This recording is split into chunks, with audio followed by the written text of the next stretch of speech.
Hi friends, இன்னைக்கு நம்ம கோவை சமையலில் செட்டிநாடு ஸ்பெஷல் குழி பணியாரமும் கார சட்னியும் எப்படி பண்ணலாங்கிறத பார்க்கலாமாங்க. இப்போ பணியாரத்துக்கு மாவு ரெடி பண்ணுறக்கு 1 கப் சாப்பாட்டு அரிசி, 1 கப் இட்லி அரிசி, 1/2 கப் உளுந்து, 1/2 ஸ்பூன் வெந்தயம் சேர்த்து நல்லா அரைச்சி எடுத்துக்கோங்க.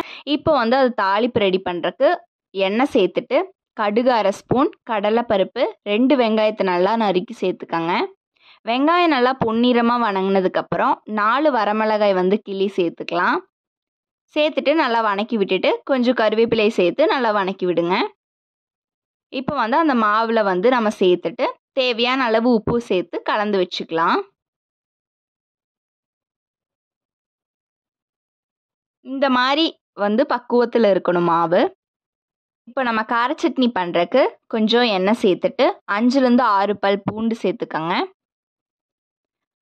15லேருந்து 20 சின்ன வெங்காயம் சேர்த்துட்டு நல்லா வணக்கி விட்டுக்கோங்க. வெங்காயம் நல்லா வணங்கினதுக்கப்புறம் 4 வரமிளகாய், கருவேப்பிலை சேர்த்து நல்லா வணக்கி விட்டுக்கோங்க. இப்போ கொஞ்சம் புளி சேர்த்துட்டு 2 தக்காளியை சேர்த்துக்கலாம்.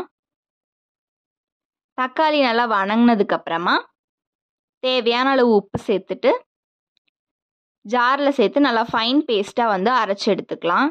இப்போ நம்ம சட்னி தாளிக்கிறதுக்கு கொஞ்சம் எண்ணெய் சேர்த்துட்டு 1/2 ஸ்பூன் கடுகு, 2 வரமிளகாய், கருவேப்பிலை சேர்த்து தாளித்து கொட்டிக்கலாம். இப்போ பணியாரக்கல் வச்சு எண்ணெய் இல்லை நெய் சேர்த்துக்கோங்க.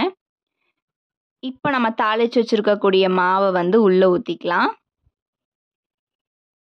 ஒரு சைடு வெந்ததுக்கப்புறம் திருப்பி போட்டு இன்னொரு சைடையும் வேக வச்சு எடுத்தோன்னா சூப்பரான பணியாரமும் கார சட்னியும் ரெடி ஆயிடுச்சு. இந்த காம்பினேஷன் உங்களுக்கு பிடிச்சிருந்தா லைக், ஷேர், கமெண்ட் பண்ணுங்கள், சப்ஸ்கிரைப் பண்ணுங்கள். தேங்க்யூ ஃபார் வாட்சிங்.